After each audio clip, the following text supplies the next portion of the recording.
Hi, it's David Avrin with the Customer Experience Advantage. There's a lot of talk about the importance of building your brand. And we know your brand isn't just your logo, it's everything that people think about when they think about you. And while we have no control over what other people think, we do have great influence.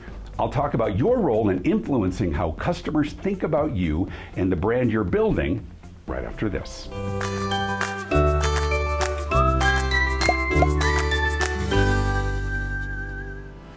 I overheard a conversation recently between my two daughters. Both are in their 20s. Actually, I heard one side of the conversation as they were talking on the phone, and one of them was in the room where I was. And I heard my daughter say to the other, "Well, you know how Dad is." And she looked over at me and rolled her eyes. And I said, "Wait, how Dad is?" And of course she waved me off and went back to her conversation. And it got me thinking about how Dad is. The more interesting thing is that they both knew what she was talking about without actually verbalizing it. They had a shared experience growing up with me as their father. All right, I get that. I am who I am, and I parent like I parent, to them and their brother as well. And as a result, they have a shared impression of how Dad is. Now, to be clear, I'm a very intentional parent. I'm not saying I'm harsh. I'm saying that I made a commitment, as we all do when they're born, to help raise loving, responsible, healthy, and self-confident people who make a contribution to this world. And I did that with 1 million hugs and 10 million kisses and way too many lessons that they would call lectures, because I'm a talker. But my intention and behavior was in pursuit of those ends. And over the years, those behaviors and my human faults built my reputation with my kids and how they talk about me to each other. My question for you is, what reputation are you building? How do people talk about your business?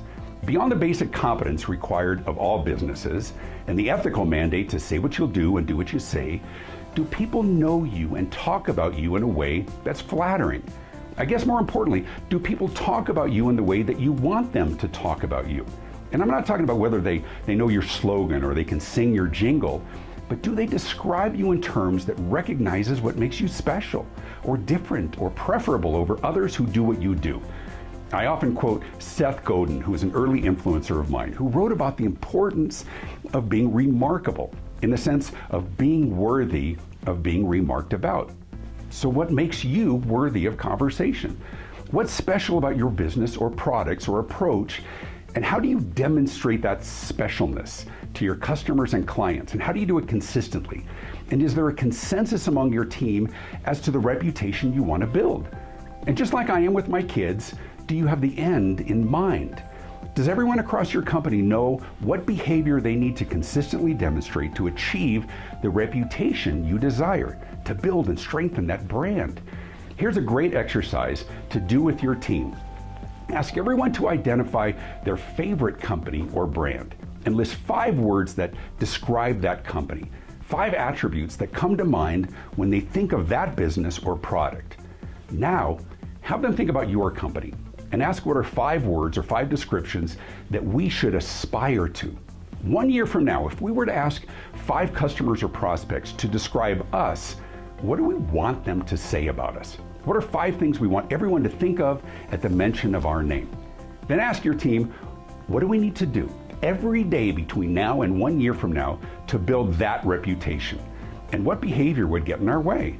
What are the extra efforts, the less divided attention that we give them, the more interest that we pay in them? What are the new policies or offerings or accommodations that would help us to be thought of, not just as a good choice, but a better choice? Write it all down. Discuss it and come to an agreement.